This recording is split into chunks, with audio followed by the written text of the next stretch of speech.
आज जो हमारे यहाँ पर गेस्ट हैं अभी बैक स्टेज पर, उनका अपना एक यूट्यूब चैनल है विल पावर स्टार के नाम से। वो मोटिवेशनल वीडियोस बनाते हैं, उनके 24 लाख से ज्यादा सब्सक्राइबर्स हैं। उसके अलावा वो एक बहुत ही सक्सेसफुल एंटरप्रेन्योर भी है। Let's give an energetic and warm welcome to the one and only Mangesh Shinde.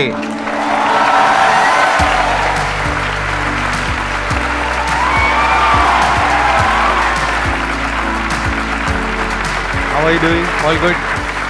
आइए, बैठिए। आप थोड़ा सा बताइए, वैसे आपने कब ये अपना YouTube का जर्नी शुरू किया और उसके बाद में अभी आप क्या क्या कर रहे हो? सो सर, मैंने YouTube का जर्नी जो है वो 2016 से स्टार्ट किया। मैंने पहले एक YouTube चैनल बनाया था, बट उसमें 150 के आसपास मैंने वीडियोस वगैरह अपलोड कर दिए, बट कुछ कॉपीराइट क्लेम की वजह से वो पूरा चैनल डिलीट हो गया और उस टाइम पे पता भी नहीं था कि चैनल रिकवर कैसे करते हैं। तो 2017 में वापस से मैंने YouTube चैनल स्टार्ट किया और उसको ग्रो करते गया धीरे धीरे। बट विद दैट मैं कुछ स्टार्टअप वगैरह भी कर रहा था। तो उस टाइम पे मैं कुछ इंजीनियरिंग के 3rd ईयर में था और इंजीनियरिंग के 4th ईयर में आते वक्त मेरे ऑलमोस्ट 5 स्टार्टअप्स फेल हो चुके थे। तो उससे बहुत कुछ सीखने को मिला और उसके बाद फिर जॉब वगैरह करने लगा। जॉब में बहुत सारी चीज़ें सीखी, लेकिन एक माइंड स्टेबल नहीं हो रहा था, कुछ तो अलग करना था। तो सोचा कि यार अब मैं यूट्यूब चैनल कर रहा हूँ और उस टाइम पे मेरी एक हैबिट थी कि मैं अगर लोगों से बात कर रहा हूँ तो उनके जो भी इश्यूज़ है मैं उसको रिजॉल्व कर पाता था, उनको एक बेटर सोल्यूशन दे पाता था। तो सोचा यार चलो इसके ऊपर ही कुछ किया जाए और यूट्यूब चैनल के ऊपर भी ऐसी कुछ चीज़ें स्टार्ट की और वो चीज़ें वायरल होने लगी। मिलियंस में व्यूज़ आते थे और जैसे ही व्यूज़ आते थे तो मुझे कुछ ब्रांड से अप्रोच आया कि सर मुझे आपके इस पर्टिकुलर यूट्यूब चैनल पे कुछ ब्रांड प्रमोशन करना है। मैंने ब्रांड प्रमोशन के लिए ओके किया। उन्होंने पूछा कि आपका क्या मतलब क्या प्राइस चार्ज करोगे आप। तो मैंने सोचा कि यार चलो बहुत ज़्यादा अमाउंट बोल देता हूँ। तो मैंने उनको बोला कि मैं 4,000 रुपये लूँगा। और ये कब की बात थी? 2017 ये की? 2019 की बात है। 2019 में? जी। तो मैंने उनको बोला कि मैं 4,000 रुपये लूँगा। उनका तुरंत मुझे कॉल आया कि sir we are giving you 40,000 in advance for the next 10 videos. मुझे लगा फिर यहाँ पे कुछ तो गड़बड़ है। तो मैंने फिर रिसर्च वगैरह किया तो मुझे पता चला कि बॉस एक वीडियो का प्राइस ही मेरा 50,000 जा रहा है और ये लोग मुझे 4,000 में लॉक कर रहे थे। तो उसके बाद मुझे पता चला कि यार ऐसे बहुत सारी क्रिएटर्स के साथ होता है जिनको चीज़ें नहीं पता है। ठीक है, मैं तो Tier 1 सिटी से हूँ, लेकिन अपार्ट फ्रॉम दैट बहुत सारे ऐसे लोग हैं जो कि Tier 2 Tier 3 सिटीज़ से है, उनको ब्रांड प्रमोशन क्या होता है वो भी नहीं पता। तो Tier 3 सिटीज़ के लोगों के लिए भी हम लोग वहाँ पे कुछ कर सकते हैं, ऐसे ब्रांड्स हम लोग लेके जा सकते हैं उनके लिए। तो एडसेंस से उनको जो एक रेवेन्यू मिलता है, अपार्ट फ्रॉम दैट उनके लिए एक साइड सपोर्ट हो जाएगा जो उनके कंटेंट को इम्प्रूव करने के लिए या फिर उनके क्वालिटी को इम्प्रूव करने के लिए हेल्प करेगा। So we started the company Will Star Media. तो उसके बाद फिर हम लोगों ने क्रिएटर्स के साथ काम करना स्टार्ट किया and today we have worked with 5,000 creators all over the India till date. आपकी टोटल रेवेन्यूज आप थोड़ा शेयर करना चाहेंगे कि जो आपका ये जो वेंचर है विल स्टार मीडिया, इसकी टोटल एनुअल रेवेन्यूज कितनी है? अभी इस साल हम लोग क्रॉस कर लेंगे ऑलमोस्ट 10 करोड़ का रेवेन्यू। 10 करोड़ का आप रेवेन्यू क्रॉस करेंगे? तो मुझे ये पूछना है कि आपने 5 स्टार्टअप किए थे, तो उसका क्या मतलब मोटिवेशन क्या था कि आपने उसको एक और स्टार्टअप स्टार्ट करा जो आप सक्सेसफुली हो चुका है? सी, मैंने बहुत सारी चीज़ें स्टार्ट की थी, मतलब ट्रेडिशनल से लेके टेक तक। तो मोटिवेशन तो ऐसा था कि कुछ तो अलग करना है, कोई तो प्रॉब्लम सॉल्व करनी है। तो उसी प्रॉब्लम को सॉल्व करने के लिए मैं अलग अलग चीज़ें ट्राई कर रहा था और अलग अलग चीज़ें फेल हो रही थी। बट जब ये YouTube का चीज़ मुझे मिला तो ऑटोमेटिकली मुझे बहुत बड़ा प्रॉब्लम और बहुत बड़ा लूप होल वहाँ पे मिला। And business is all about loop holes and the issue you are solving. जितना बड़ा इशू उतना बड़ा बिजनेस। तो वो इशू मुझे मिला और उसी इशू को मैंने एज अ बिजनेस बना दिया। मतलब इन्होंने खुद एक प्रॉब्लम को फेस किया। yes. और जब फेस किया तो इनको खुद पता था एग्जैक्टली कि वो प्रॉब्लम क्या हुई। वो जो एग्जांपल इन्होंने दिया था, इन्होंने वो 4,000 रुपए वाला, जिसका एक्चुअल में मार्केट रेट 50,000 रुपए था, राइट? तब इनको रियलाइज हुआ कि कितनी बड़ी प्रॉब्लम है और कितनी बड़ी अपॉर्चुनिटी है। फिर इन्होंने बाकी भी यूट्यूबर्स को कॉन्टैक्ट किया और धीरे धीरे अपना एक ऐसा नेटवर्क बना लिया ब्रांड्स का और यूट्यूबर्स का, जिनको आप आपस में कनेक्ट कर रहे हैं। और बीच में आपका अपना परसेंटेज है, whatever it is, right? So one more question कि कई बार ऐसा होता है कि बच्चों के पेरेंट्स अलाउ नहीं करते स्टार्टअप करने के लिए। बच्चा जाता है कि मेरे को स्टार्टअप करना है, बट फैमिली कहती है, पेरेंट्स कहते हैं आपने इतनी एजुकेशन करी है, ये कोर्स किया है, हमने इतना इन्वेस्ट किया है, आप जॉब में जाओ, आप गवर्नमेंट सर्विस में जाओ। तो स्टार्टअप के लिए किस तरीके से पेरेंट्स को हम कन्विंस कर सकते हैं या वो हमारे साथ सपोर्ट में आए? मैम बेसिकली मैं तो एक मैकेनिकल इंजीनियर हूँ और एक मैं MNC में जॉब कर रहा था। तो कंपनी मुझे लंदन भेज रही थी for the next few years, but मैंने वो अपॉर्चुनिटी रिजेक्ट करके कंपनी में रिज़ाइन दिया। बिना घर वालों को बताए। उस वक्त मेरे पापा मेरे से 3 महीना बात नहीं कर रहे थे। लेकिन जब मैंने स्टार्टअप स्टार्ट किया, उसके बाद फिर जब वहाँ पे चीज़ें रोल आउट होने स्टार्ट हो गई, वहाँ से रेवेन्यू आना स्टार्ट हो गया या फिर चीज़ें दिखने लगी, तो उन्होंने आके सपोर्ट किया। उन्होंने 6 महीने बाद मुझे बोला कि बेटा मैं क्या कर सकता हूँ तेरे स्टार्टअप में। तो that was a motivation for me. मुझे ऐसा लगता है कि आप अगर घर वालों को कन्विंस करने के लिए चीज़ें करोगे ना तो कभी नहीं होगा। आप उनको प्रूव करके दिखाओ कि I am able to do this. जब आप उनको प्रूव करके दिखाओगे कि ये मैं कर सकता हूं, तो उनके साइड से आपको कोई चीज मांगने की जरूरत नहीं पड़ेगी, उनके सपोर्ट मांगने की जरूरत नहीं पड़ेगी। वो ऑटोमेटिकली बाय डिफॉल्ट आपको सपोर्ट करना स्टार्ट कर देंगे। अगर हम दूसरी साइड से देखें, मान लो कि आप खुद एक पेरेंट हो और आपका कोई बच्चा है जिसकी एज है 18-19 साल, यस सर। तो आप क्या चाहोगे अंदर से डीप विद इन कि उसका अपना स्टार्टअप सक्सेसफुल हो जाए और एक बहुत बड़ी कंपनी खड़ी हो जाए जहां पे मिलियंस ऑफ डॉलर्स हो, या फिर वो एक जॉब करे 20-30 हज़ार रुपए महीने की? आप क्या चाहोगे अंदर से? ऑब्वियसली कि वो अच्छे से स्टार्टअप करे, सक्सेसफुल हो जाए और मिलियन और बिलियंस अर्न करे। आप बोल तो रहे हो कि पेरेंट्स ऐसा वैसा वैसा, जब हम खुद पेरेंट बन जाएंगे तो हम खुद भी बच्चों को वही बोलेंगे। तो अब इसका सोल्यूशन क्या है अगर आप पेरेंट हो तो? क्योंकि मेरे जो सेशंस है वो हर कोई देखता है, बच्चे भी देखते हैं, बड़े भी देखते हैं, कि अगर आप पेरेंट हो, मैं दोनों के एंगल से बता देता हूं इसका सोल्यूशन क्या है। तो अगर आप एक पेरेंट हो, आपको क्या करना है, वर्स्ट केस सिनेरियो देखो और बेस्ट केस सिनेरियो देखो।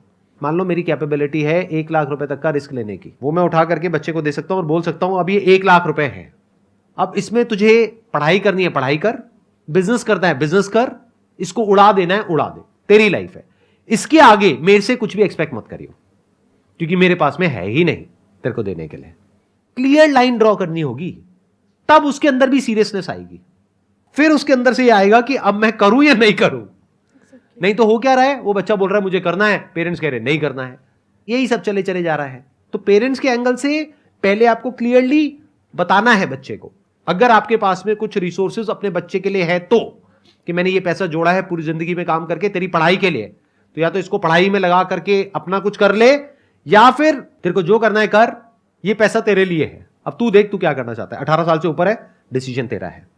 और अगर आप ऐसे पेरेंट्स के बच्चे हो जो कि कुछ करना चाहते हो और आपके पेरेंट्स आपको सपोर्ट नहीं कर रहे हैं, तो आपको क्या करना है, अपने पेरेंट्स की सिचुएशन को समझना है। हो सकता है उनकी फाइनेंशियल कंडीशन सच में ऐसी हो कि उनके पास में पैसे नहीं है आपको देने के लिए, तो उनके ऊपर प्रेशर क्रिएट नहीं करना है, करना है तो अपने दम पे करो, उसमें थोड़ी ना वो मना करेंगे। एग्जैक्टली। सोचने वाली बात है, मना करते क्यों हैं, रिस्क की वजह से ना। Yes sir. अगर रिस्क आप अपने बेस पे उठाने के लिए तैयार हो तो कोई भी पेरेंट्स मना क्यों करेंगे। ये भी मेरे साथ में बैठे हैं, आपने जब अपना ये काम शुरू किया था कितने पैसे से शुरू किया था? सर मैंने YouTube वाला जो आपने शुरू YouTube किया जब स्टार्ट किया था, मैंने पापा से 800 रुपये लिए थे माइक खरीदने के लिए, और फिर वो माइक से मैंने YouTube का जर्नी स्टार्ट किया था। और उसी के बाद जो पैसा आया उसी के बाद मैंने बिजनेस वगैरह में लगाया। मैंने उस 800 रुपये के अलावा 1 रुपया भी पापा से नहीं लिया था। और मैंने जब अपना करियर शुरू किया था मैंने सिर्फ 12,000 रुपये लिए थे, वो भी मेरे नाना जी से। उन्होंने मुझसे पूछा था कि संदीप तुझे क्या चाहिए, मैंने कहा मुझे कैमरा दिला दोगे? उन्होंने कहा हाँ दिला देंगे। कितने का है? मैंने कहा 12,000 रुपये का। तो पहले तो सोच में पड़ गए 12,000, आज से बहुत साल पहले, लेकिन फिर उन्होंने दिला दिया। तो वो 12,000 रुपये से मैंने अपना करियर शुरू किया था, और आज जो भी कुछ है मेरे पास में वो उस 12,000 के कैमरे की वजह से। इन्होंने 800 रुपये से शुरू किया था। ये बात यहाँ पे आपको क्लियर हुई? Yes sir. क्या क्लियर हुआ बताइए? कि अगर फैमिली अलाउ नहीं करती है तो आप अपने ऊपर इंडिपेंडेंटली होकर उसको स्टार्ट करिए, और अगर सक्सेसफुल होता है इनिशियली तो फेलियर्स होंगे क्योंकि विदाउट एक्सपीरियंस आप नहीं उसको कंप्लीट कर सकते हो। सक्सेस होने के बाद ऑटोमेटिकली फैमिली आपके सपोर्ट में आ जाएगी। और छोटे से छोटे लेवल से शुरू करना है। Yes sir. कम से कम इन्वेस्टमेंट से शुरू करना है। Please have a seat. Thank you. Sir मुझे ये जानना है कि मेरे माइंड में बहुत सारी चीज़ें चलती रहती है कि मुझे ये करना है, मुझे बिजनेस करना है, क्योंकि मैं अभी MNC कंपनी में काम कर रही हूँ last 3 years after 12th, and I want to do business. पर मेरे माइंड में कभी रहता है ब्यूटिशियन, कभी क्या, कभी क्लोथिंग शॉप, कभी कुछ ना कुछ, मतलब बहुत सारी चीज़।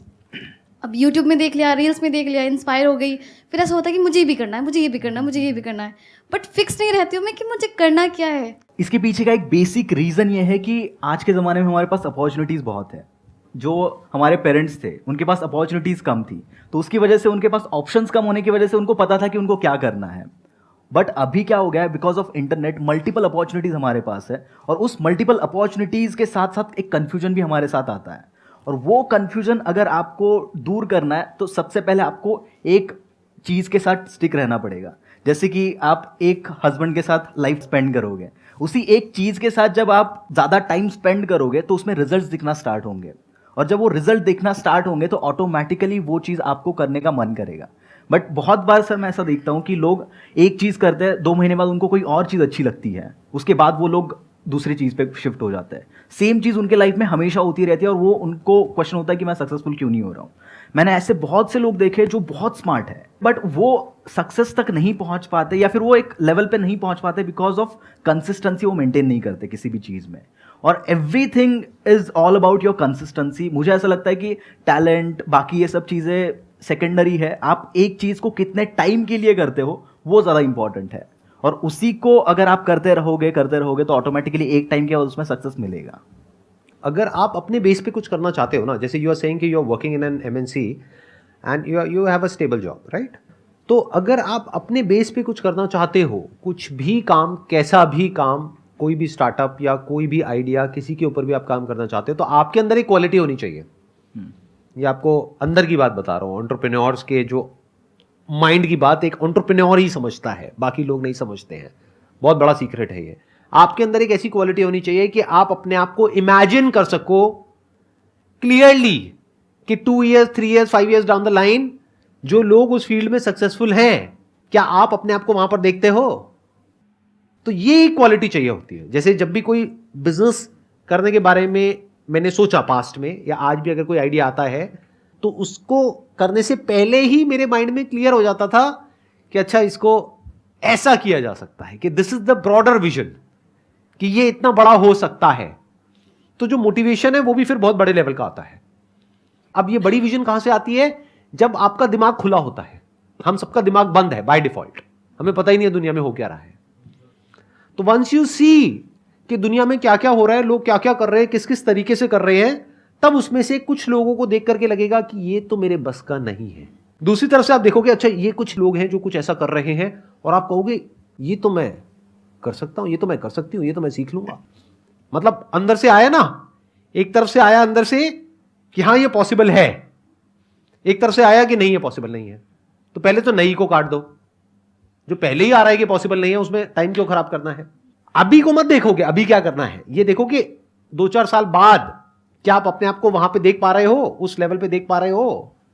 For example if you are doing photography, can you see yourself as one of the top photographers? देखो वो क्या कर रहे हैं, किस लेवल पे कर रहे हैं, किस तरीके से कर रहे हैं। तो इफ यू से यस कि हाँ ये तो मैं कर सकता हूं, तो फोटोग्राफी आप कर सकते हो। इसको बोलते हैं विजन। मतलब आपकी विजन क्या है? Where do you see yourself 2 years, 3 years, 5 years down the line, and do you believe in it? Do you say कि हाँ ये हो सकता है? तो इसके स्टेप्स क्या है? अगर मैं स्टेप वाइज इसको डिवाइड कर दूं तो इस पूरी प्रोसेस को, स्टेप 1 इज दिमाग को खोलो। आज इंटरनेट का फायदा क्या है कि आप सिर्फ इंडिया में नहीं पूरी दुनिया में देख सकते हो लोग क्या क्या कर रहे हैं। तो वहां पर कुछ लोगों में आपको अपनी झलक दिखेगी। मैं आपको फैक्ट बता रहा हूं कि जिसने भी कुछ ढंग का किया है ना अपनी लाइफ में, किसी भी फील्ड में, उन सब ने ऐसे ही किया है। कोई बोलेगा नहीं अपने मुंह से। जैसे यूएस में एक होती थी, अभी भी है, सुपर वुमेन के नाम से, आपने नाम सुना है? She was there on YouTube जब मैंने यूट्यूब शुरू भी नहीं किया था। 2012 में जब मैंने अपना यूट्यूब का चैनल शुरू किया था, तो वो अपने करियर के एक बहुत अच्छे लेवल पर थी। उनके हर वीडियो पे 4 मिलियन, 5 मिलियन, 6 मिलियन व्यूज आते थे उस टाइम पर। तो वर्ल्ड में उनका क्रेज अलग ही लेवल का था। तो उनको देख करके कितने लोग इंस्पायर हुए जो आज इंडिया में अच्छे लेवल पे कर रहे हैं। वो कोई अपने मुंह से नहीं बताएगा। बट क्यों हो पाए वो लोग इंस्पायर? क्योंकि उन्होंने देखा कि यूएस में क्या हो रहा है। हो सकता है और भी लोग थे यूट्यूब पर उस टाइम पर जो उनसे अच्छा कर सकते थे, बट उन्होंने देखा ही नहीं। तो पहला है दिमाग खुलना। जब दिमाग खुलेगा तो अब आपको अपॉर्चुनिटीज नजर आएंगी, सिर्फ इंडिया में नहीं, पूरे वर्ल्ड में। तभी तो इंडिया में गैप नजर आएगा। अगर आप इंडिया में ही देख रहे हो, और इंडिया में जो देख रहे हो वो करने वाले पहले ही लाखों बंदे हैं, लाइन में लगे हुए हैं, और आप भी जाकर के 1 लाख के पीछे लाइन में जाकर के खड़े हो गए हो, मुझे भी यही करना है, और वैसे ही कर रहे हो जैसे लाख लोग कर रहे हैं, तो सक्सेस क्या मिलेगी आपको? तो पहला स्टेप क्या आया? दूसरा स्टेप क्या है कि आपके अंदर से आएगा कि ये पॉसिबल है आपके लिए या नहीं है। तो अगर आपको दिखा आपके लिए पॉसिबल है, तो अब आपको उसकी तरफ पहला स्टेप उठाना है, छोटे से छोटे लेवल पर, और फिर देखना है कि एक्चुअल में क्या निकल करके आ रहा है।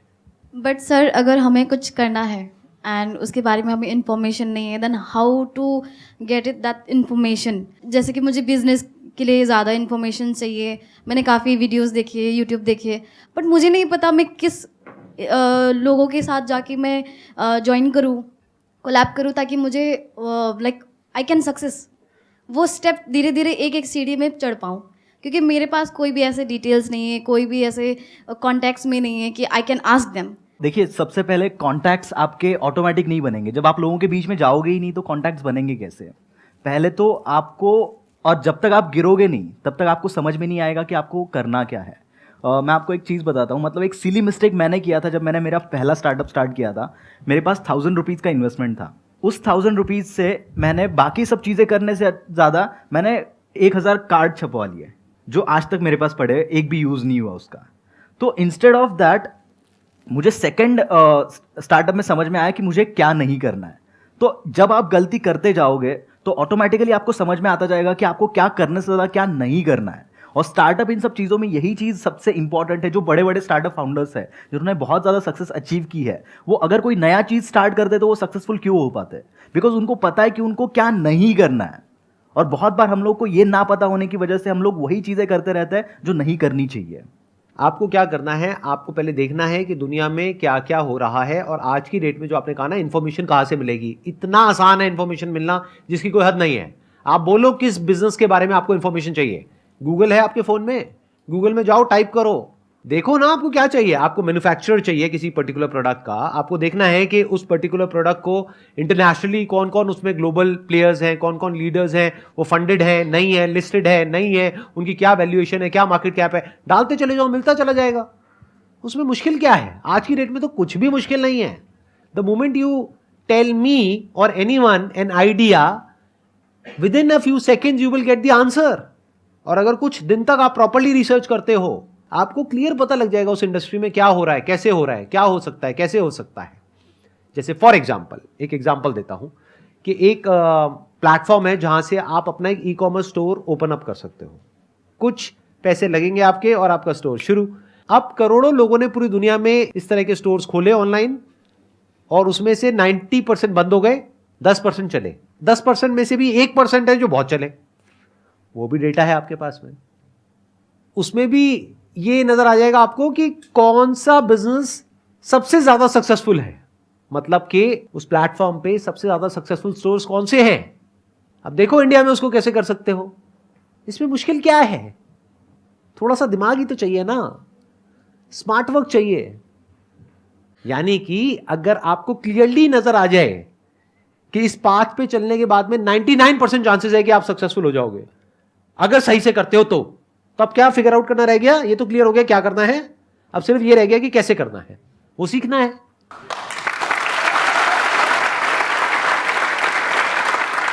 Thank you so much for coming. Thank you.